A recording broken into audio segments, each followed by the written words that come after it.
Guys, we're back here in the shop with the Genesis Coupe, and it actually just had to get dropped off on a tow truck. Something really bad happened with the car. Something on the car broke really badly, so we're gonna be taking it apart and figuring out what exactly that was. We definitely know it's drivetrain related. I don't know anything other than that, so we're just gonna go ahead and pull the transmission out and pretty much look at the entire drivetrain and figure out how bad the damage is, because it's pretty bad. And I have a feeling this is going to cost a lot of money, sadly.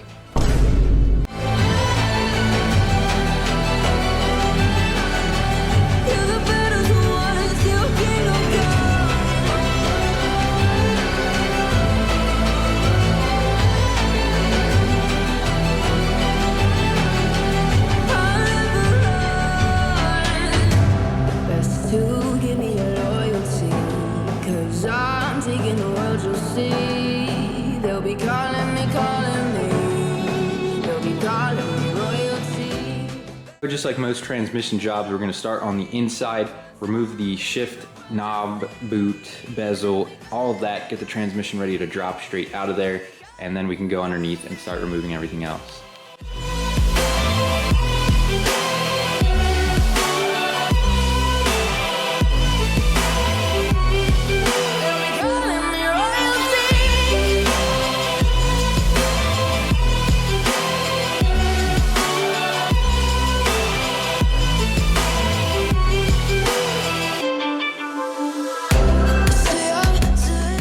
Alright, so to make this quick and not bore you guys out, I wish I had this on video, but I did not. I was driving this thing spiritedly. We went to hit fifth gear, and something just pretty much let loose. It sounded like a bunch of metal inside of a blender. It was a horrible sound. It was super violent. We weren't going slow either.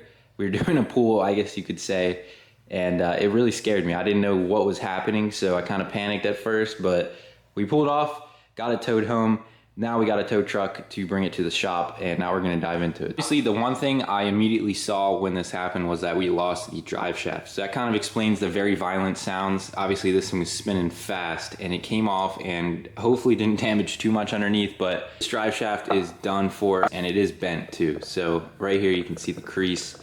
This thing got like just annihilated. So some of you guys are probably like, okay, you broke a drive shaft. That's not too bad, we'll just get a new one made. But that is actually not the only damage. This is probably about the fourth time I've had the transmission out of this thing, so this is a very well-known process for me. So we slid underneath of this thing, and I'm gonna show you guys the bell housing and stuff really quick. You can see the window it made here. This thing is cracked entirely in half. There's another window up top there. If we come over to this side, we got another window. To the back of the transmission, obviously we have our broken drive shaft. That is where it broke off of the yoke. The yoke is still in the transmission. I really hope the input shaft and the output shaft are okay. I really just hope the transmission's okay in general, but our exhaust took a big hit with that, and I think that's what took most of the blow, because there's not really any other significant damage in here, so I think we lucked out there too. Obviously, yeah, that thing just tore up the exhaust when it was spinning. That's pretty much the extent of the damages that you can visually see just going under here. So we're gonna work on dropping the exhaust now, pull this transmission out, and I really just hope the transmission's okay. That's kind of the biggest thing. All this other stuff can be fixed pretty easily. Got a V-band on each of the front headers, and then a V-band all the way in the back, and this drops as one unit with some exhaust hangers on it. So we're gonna have to go ahead and get the O2s out. And after that, we can work on getting all the hangers off and dropping this thing. Now, unfortunately, I can't really just unplug it, so hopefully, I've done this before. It's probably not good for the wiring harness, but it's okay. Tuck that bad boy out of the way. Crazy thing is, I don't even think we have to touch the bell housing. I think just because it's split in half, we can actually drop the transmission without touching any of the bolts that hold them together, which obviously isn't good, but makes it easier.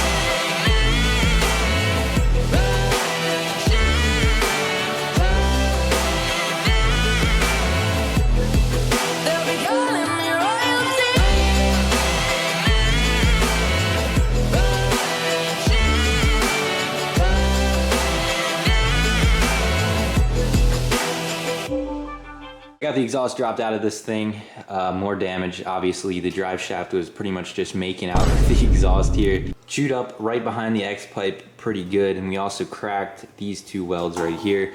If anyone's gonna make fun of this exhaust, this is a, you know, little custom home exhaust. Obviously, it's not, you know, a $2,000 crazy exhaust, but still sucks to see that for sure. Now let's get into the transmission. All right, we're gonna go ahead and break this thing loose. Okay. Trying to do this one-handed.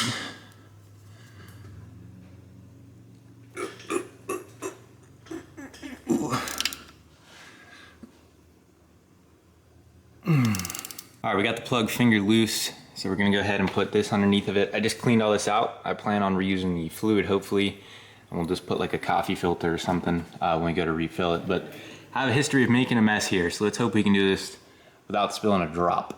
Previously, I dropped the drain plug in the funnel, and it clogged the funnel, never flowed. All right, here goes nothing. Okay, so far so good.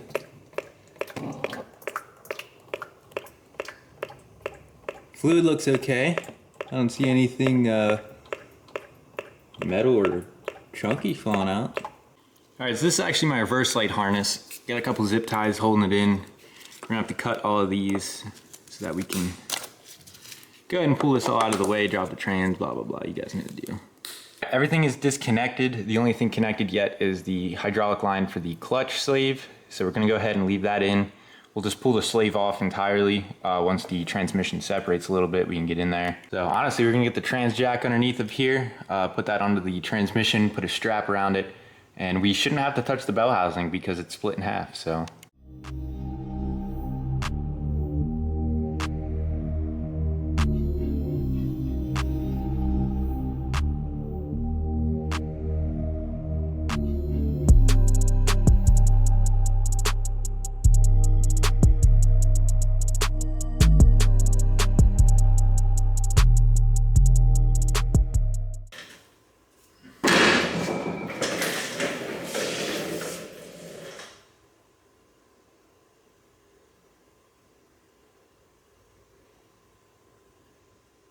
Yo.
All right, we got the transmission out of this thing. It was a little tricky getting it out just because I left the bell housing on.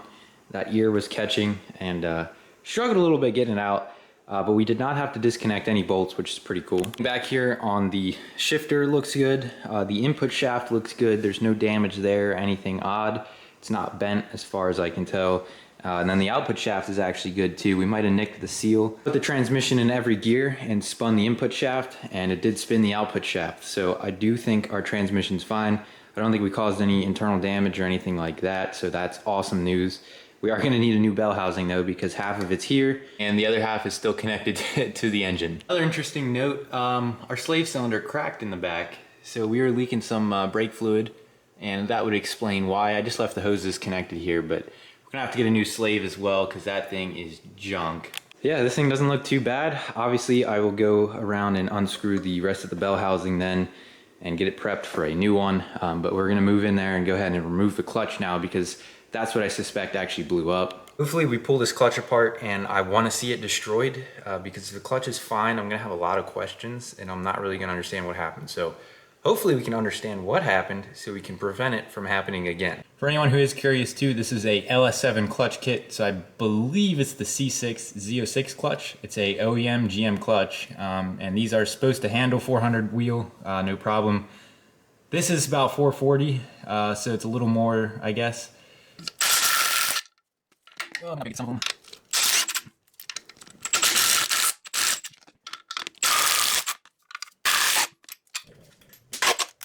Ground wire starter.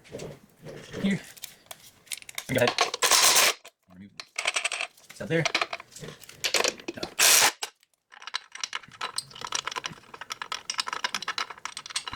Alright. Slide this through too just because I have more room. No housing. Slide out. I'd say we're definitely stuck on this out, but the top isn't out enough. Kind of loose. There it is. Okay. Oh, we got it out. Alright. All we got left is the pressure plate, so let's take this off and see if we have a clutch disc still. We're gonna find. Oh boy. She already wants to fall apart. Oh man. Okay. All right. Alright, so checking the flywheel out. Flywheel looks good. I don't see any problems with this. Kind of does look like this pilot bearing came out though, because I don't think that's supposed to be out that far. Yeah, we're gonna come back to that because that looks a little weird, but all in all, I don't really see anything too obvious. Let's go take a look at the clutch.